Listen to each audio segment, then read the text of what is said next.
ప్రభువైన యేసుక్రీస్తు పరిశుద్ధ నామములో ఈ పాడ్కాస్ట్ ద్వారా వాక్యాన్ని వింటున్న ప్రతి వారికి ది ఫాదర్స్ ఫెలోషిప్ తరపున నా హృదయపూర్వకమైనటువంటి వందనాలు. యెషయా ప్రవచన గ్రంథం 35వ అధ్యాయం 10వ వచనం. యెహోవా విమోచించిన వారు పాటలు పాడుచు తిరిగి సియోనుకు వచ్చెదరు. వారు తలల మీద నిత్యానందముండును. వారు ఆనంద సంతోషములు గలవారై వచ్చెదరు. దుఃఖమును నిట్టూర్పును ఎగిరిపోవును. చదివిన వాక్య భాగంలో ప్రభు సెలవిస్తున్నారు, మీరు బాధలో, ఇబ్బందులో, దుఃఖంలో, నిట్టూర్పులో, చింతలలో, వేదనలో, కన్నీటిలో ఉండగా నేను మిమ్మల్ని విమోచిస్తాను. ఎవరు విమోచిస్తారు? ఆయనే. యెహోవా విమోచించిన వారు ఎవరు విమోచించలేరు. స్థితిగతులను ఎవరు మార్చలేరు. కానీ మన ప్రభువైన యేసుక్రీస్తు ఒక్కడే స్థితిగతులన్నిటినీ మార్చి విమోచిస్తాడు. ఆయన విమోచించిన వారు పాటలు పాడుతూ తిరిగి సియోనుకు, ఆయన ఆలయానికి వస్తారు. వారి తలల మీద నిత్యము ఆనందం ఉంచబడుతుంది. దేని గురించి ఇక బాధపడాల్సిన అక్కరే లేదు. దేని గురించి చింతించాల్సిన అవసరమే లేదు. వారి తలల మీద నిత్యము ఆనందం కుమ్మరించబడుతుంది. మరియు వారు ఆనంద సంతోషములు గలవారై వస్తారు. ఆనందము సంతోషంతో నింపబడిన వారు వస్తారు. వారు ఇప్పటి వరకు దుఃఖిస్తున్న, బాధపడుతున్న హృదయంలో ఉన్నటువంటి వేదనను ఆయన పారద్రోలి, దుఃఖమును నిట్టూర్పును ఎగరగొట్టి ఆయన సంతోషమును అనుగ్రహిస్తానని చెప్తున్నారు. అయితే మనము చేయవలసిందల్లా ఆయన పాదాల దగ్గర ఆయన సహాయం కొరకు వేడుకొనటం, విమోచించగలిగినటువంటి ఆయన యొద్దకు మనం రావడం, మన హృదయమును ఆయన వైపు త్రిప్పడం మట్టుకు మనం చేయగలిగింది. అది మనం చేసిన ఎడల, ఆ ఒక్క క్రియ మనం చేసిన ఎడల ఆయన అంటున్నారు, నేను మిమ్మల్ని విమోచిస్తాను. యెహోవా విమోచించిన వారు పాటలు పాడుతూ, ఇంకా ఎవరు పాటలు పాడతారంటే వారి హృదయం సంతోషంతో నింపబడిన వాళ్ళు సంతోషంతో పాటలు పాడుతూ ఉంటారు. పాటలు పాడని వారు ఎవ్వరు ఉండరు. ప్రతి వారు పాటలు పాడుతూనే ఉంటారు. అయితే ఇక్కడ ప్రభు చెప్తున్నారు, పాటలు పాడు తిరిగి సియోనుకు వస్తారు అని. ఆయన పాటలు పాడుతూ మీరు లోకంలో కలిసిపోతారంటలేదు, కానీ నేను కనుక నిజంగా మీరు నా వైపు తిరిగితే నేను మిమ్మల్ని విమోచిస్తాను, నా ద్వారా కార్యము జరిగిందని మీరు గుర్తిస్తారు. మీరు గుర్తించి తిరిగి నా యుద్ధకు వస్తారు. నా యుద్ధకు వచ్చి మీరు సాక్షిగా నిలబడతారు. మీరు నా యుద్ధకు వచ్చి నన్ను స్తుతిస్తారు, నన్ను గణపరుస్తారు. అనేకుల మధ్య మిమ్మల్ని మీరు సాక్షిగా నిలబడి అనేకులను నా వైపు తిప్పుతారు. ఎందుకంటే మీ తలల మీద నిత్యానందం ఉంచిన వాడను నేనే. ఆనంద సంతోషములు ఇచ్చిన వాడను నేనే. దుఃఖమును నిట్టూర్పును మీ జీవితంలో నుండి పారద్రోలిన వాడను నేనే.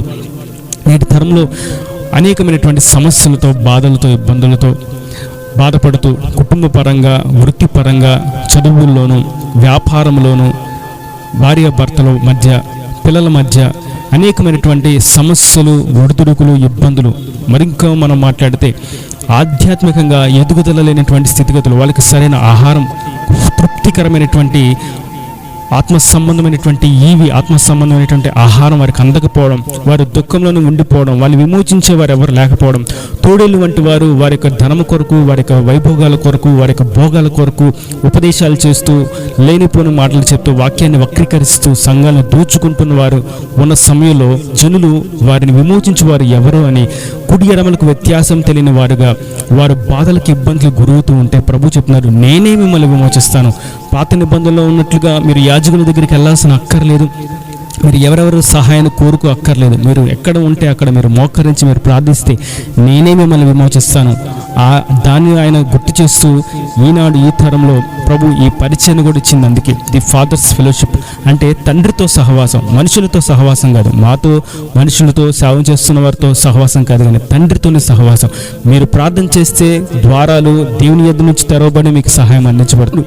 మీరు ప్రార్థన చేస్తే దేవుడే మీకు మనవిని అంగీకరించి కార్యములు చేసే దినాల్లో ఆ యొక్క ఆధ్యాత్మికమైనటువంటి స్థరములో మనం ఉన్నాం. ఎందుకంటే ఈ యొక్క వరం మనకు అనుగ్రహించబడింది పరిశుద్ధాత్మ ద్వారా. పరిశుద్ధాత్మను మనలోకి రావడం బట్టి, మనలో నింపబడడం బట్టి నిత్యము ఆనందం మన హృదయంలోంచి పెళ్లిబిగుతూ ఉండిద్దని, జీవజలం మన హృదయంలోంచి పొంగి పొర్లుతూ ఉంటాయని మనం యోహాను సువార్తలో చదువుతాం. ప్రభు చెప్తున్నారు, విశ్వసించు వాని హృదయంలోంటి జీవజలంలో పొంగి పొర్లుతాయని.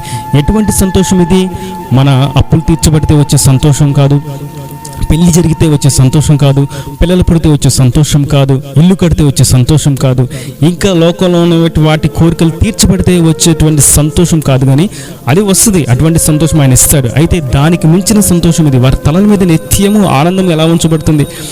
అలాగే పరిశుద్ధాత్మ ద్వారా. వారు ఆనంద సంతోషం గలవారు ఎలా ఉంటారు? పరిశుద్ధాత్మ ద్వారా. వారి దుఃఖము నిట్టూర్పు ఎలా ఎగిరిపోతుంది? పరిశుద్ధాత్మ ద్వారా. దేవునికి మహిమ కలుగుగాక.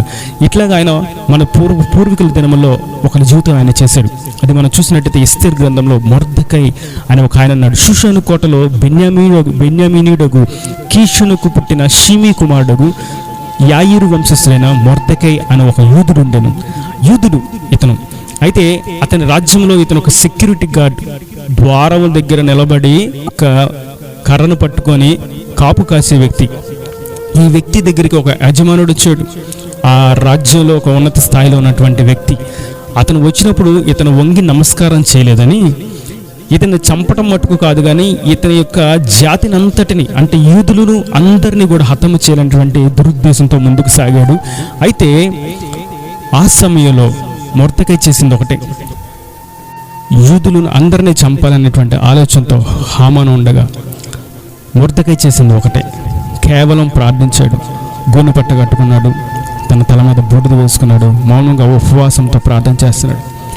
ఈ సమయంలో జరిగిన సన్నివేశం, అతని తల మీద దుఃఖము, నిట్టూర్పు, బాధ, వేదన, ఇక జీవితం ఇక్కడితో అయిపోయింది అనేటువంటి ఆలోచనతో ఏడుస్తూ బాధపడుతూ ఉంటే ప్రభువు అతను చూసి అతను విమోచించడం మట్టుకు కాదు కానీ రాజు అహష్వేరోషు అతని తలంపులను ప్రేరేపించి అహష్వేరోషు రాజుకు చేసినటువంటి సత్క్రియను బట్టి, ఒకనాడు అహష్వేరోషు రాజుని చంపాలనేటువంటి ఆలోచన కలిగినటువంటి వ్యక్తులను ఈ మొర్దెకై గుర్తించి రాజుకు తెలియచేసినప్పుడు వారు చేసినటువంటి కార్యాలను బట్టి వారిని శిక్షించి మొర్దెకైని మెచ్చుకున్నాడు.